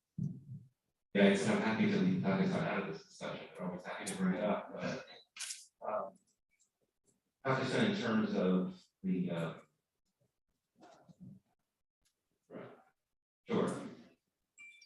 very briefly, I think that what we saw in Pakistan was the leadership there, former prime minister, taking what had apparently been a cable sent to Islamabad by the Pakistani ambassador, capturing some comments from a senior U.S. official that suggested that U.S.-Pakistan relations would be in a better place if Imran Khan lost the no confidence that was about to take place. And I think that Imran Khan playing on public sentiment in Pakistan, knowing that there's always a receptivity to conspiracy theories against the United States, he capitalized on that at a moment when he was politically vulnerable. Who knows, maybe he himself thought that the U.S. was inspired against, he's a sharp critic of U.S. policy, but clearly that was the case of former Prime Minister Khan taking a data point, private conversation between the outgoing Pakistani ambassador, receiving the U.S. official, and making it something that it was not. But in Pakistan, many members of the public support that idea, the notion of conspiracy, even though the Pakistani military, among other key entities, said that was not the case at all. What talking about really made an important note about Pakistan, Russia, and China being together and forming this entente on Afghanistan. You're right, but I think it's important to make a note that soon after the U.S. withdrawal, there had been a narrative that had gathered among many commentators that we would essentially see a strategic defeat for the U.S. in Afghanistan, in the sense that the U.S. would leave and some of its top rivals, China and Russia, would fill that vacuum left by the United States. But that has not happened. I think that narrative always been off the mark, in the sense that China, Russia, Pakistan are going to have been very cautious and not wanting to jump right into Afghanistan, capital support, until they get a better sense of what power will consolidate power, whether it will stay in power, whether it will tackle security threats that all of these regional countries have, particularly terrorism. And I think that that's something that is often forgotten. China, for example, hasn't even pledged significantly. Pledge has been significantly less than what the U.S. and the EU and other key allies have pledged. But certainly, from context of Delhi, I think that certainly there's reason to be concerned in the sense that if things do play out in a way that you have the regional players in Afghanistan move into Afghanistan, more Chinese and Pakistani influence in Afghanistan is clearly not a good thing. I think there's not much that can be done about that on a broader level.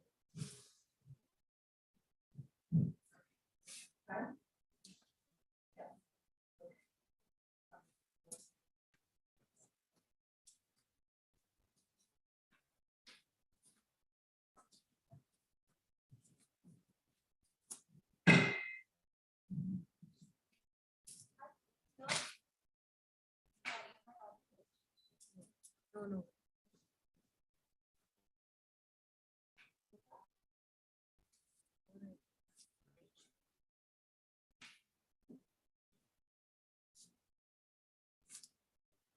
Am I audible now? Yes. So I'm not learning. It's not just about reading and understanding, but rather seeing things from a different perspective. And I'm sure that this session has improved our vision. So to express our heartfelt gratitude, we would like to present the panelists with a token of our appreciation. I request Professor Dr. G. Muhammad to present a memento to Ambassador D.P. Srinivasan.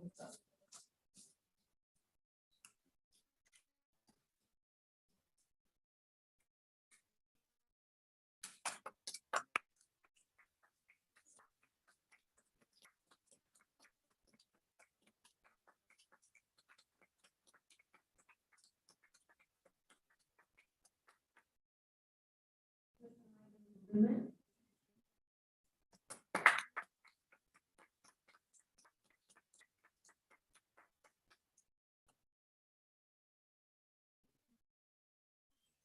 And the moderator is Untitled Chapter.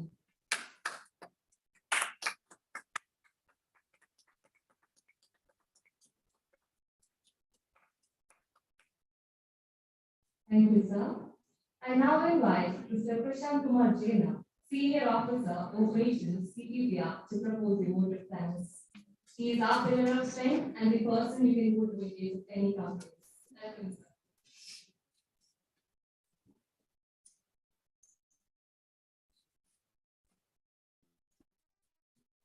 Good afternoon to all the delegates. At CPPR, we are delighted that you all could join us today for this international conference on Indo-U.S. relations, change, continuity, and transformations, organized with support from the U.S. Consulate General in Chennai. I would like to extend gratitude to Ms. Judith Rabin, Consul General at the U.S.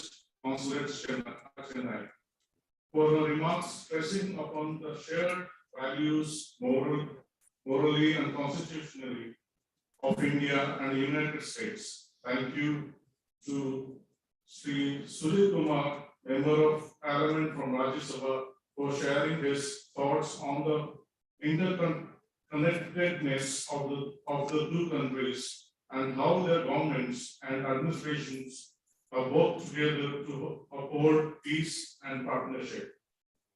The remarks of our guests have set the tone for the 2 days dialogue. Special thanks to Mr.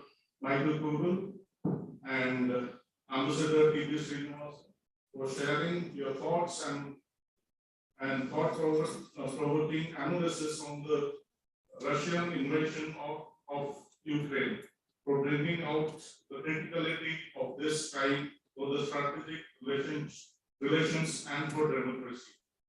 The issues that we discussed in the conference are not always about social welfare and poverty. It is equally important for us to deliberate on strategic issues, border disputes, friendships, animosity of countries, even though not sharing a border.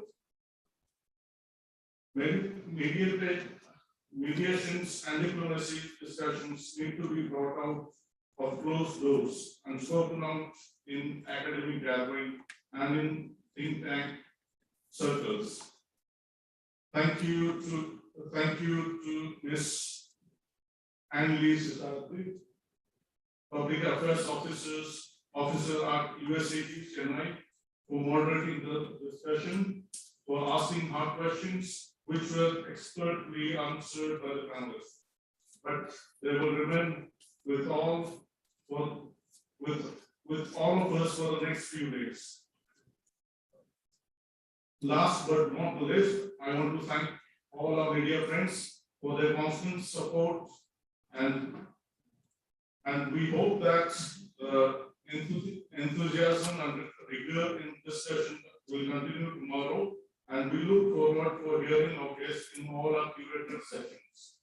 Thank you all, and please join us for the lunch.